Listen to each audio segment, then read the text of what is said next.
Blackberry hopped mead. If you clicked on this video, you want to learn how to make a blackberry hopped mead, and that's what we're going to do today. I've got this recipe card you're going to see on screen. We're going to hop right into this because ain't nobody got time for that. Beautiful, beautiful mead. Look at this thing. Look at this. Before we get too deep, oh man, beautiful glass as well.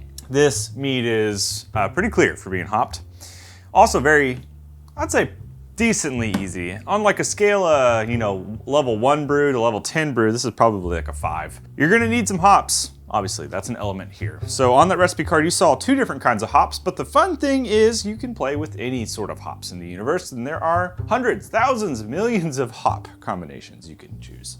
I chose Galaxy because it has a kind of citrusy note that's interesting. It's also a little higher on the alpha acids, so that was more bittering, which we'll talk about in a second.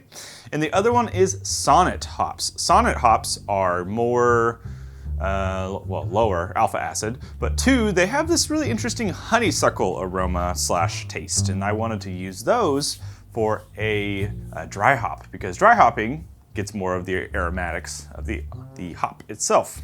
So we took our recipe card, and on there you might have noticed some different forms of blackberries. You can use puree, you can use true blackberry. In this whole one that I used both puree and whole blackberries or frozen blackberries. So begin your brew day by boiling some hops in some water. So take your amount of water you saw on the recipe card, with this for a 1 gallon batch, by the way, and your hops, you're gonna boil those hops for roughly about 30 minutes. You don't have to go too hard with them. You don't need a full hour boil, honestly. You just need kind of a little bit of time.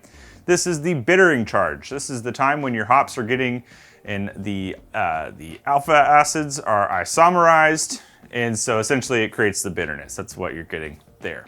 Because the Galaxy hop has a general higher alpha acid, that means that it's going to be more bitter. But it also is going to add a smidge of flavor, but not a lot. That's where the dry hopping comes into play. Get your boiled hops water, put it into hopefully cool it down, add in your honey for this brew, because we're just gonna make a traditional to start. The way I started this, I made a traditional mead and essentially just let it go. I used wildflower honey, which is just local to me, of course, and Lalvin DV10, which is a yeast that it's a clean fermenter. It does really well. It's just a good fermenter. This starting amount for us was about 1050 starting gravity. With our hydrometer. If you don't know what a hydrometer is, it helps you measure starting gravity or specific gravity. So we did that. After we mixed all that up, took our starting gravity, pitched our yeast, we also added our Fermade O, or our yeast nutrient, up front. And this was because this is so low ABV that we don't necessarily have to stagger nutrition. So we pitched it all in up front and we let it start fermenting. So about a week and a half, 2 weeks, happened of fermentation with this brew.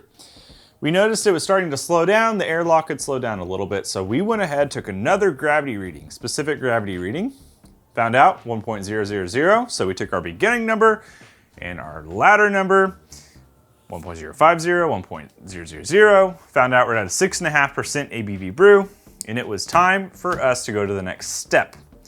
I wanted to get this brew to be more or all blackberry flavor. So I added, at this point, some blackberry puree. So that puree went into this brew. Yes, it changed the ABV because the yeast are going to consume the sugar from the blackberry, therefore increasing the ABV, and that's okay. That's just how it's going to go. But that's what happened.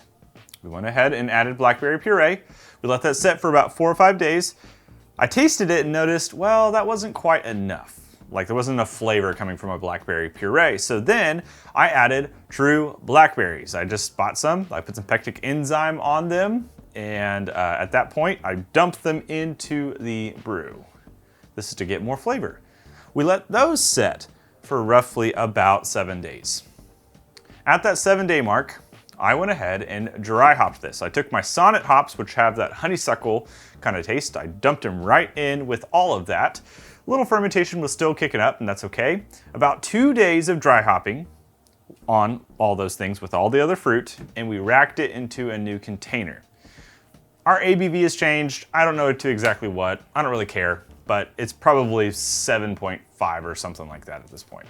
After we moved it into a new container, we stabilized it with potassium sorbate, potassium metabisulfite. Alternatively, you can pasteurize, but you need to make sure and halt fermentation because we're gonna back sweeten with honey per the card that you saw on screen. So it had been stabilized, waited 24 hours, came back, and we back sweetened with honey, as I just said. This helped to bring back sweetness, pronounce honey character, of course, build up the fruit character as well, helped to kind of sweeten it up so that the blackberry would pop. And of course, because this has some bitter hop to it, it's kind of bitter, so it needed some sweetness to counteract some of that. So we've done all that. It's been back sweetened to roughly, I think, 1.020 in that realm. Had information on your card, as you saw.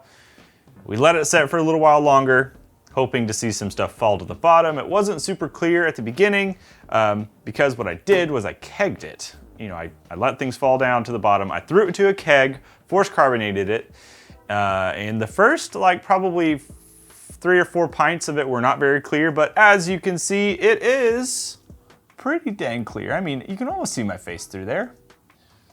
For a Blackberry Mead, I'd say that's pretty good. This thing is fantastic.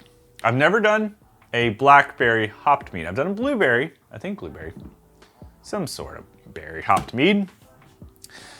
It's crisp, refreshing. The blackberry is just a nice, summery sort of character. You get the bitterness from the hops. The Galaxy hop didn't really contribute a lot of the citrus note because we used it as a bittering profile, bittering charge.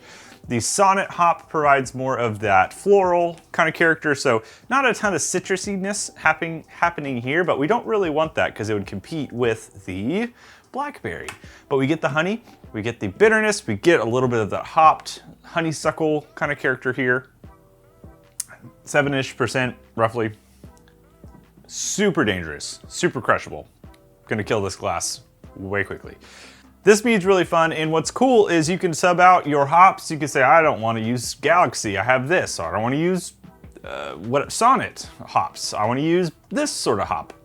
You can also sub out the fruit. You can make an orange hopped mead, whatever you want to do.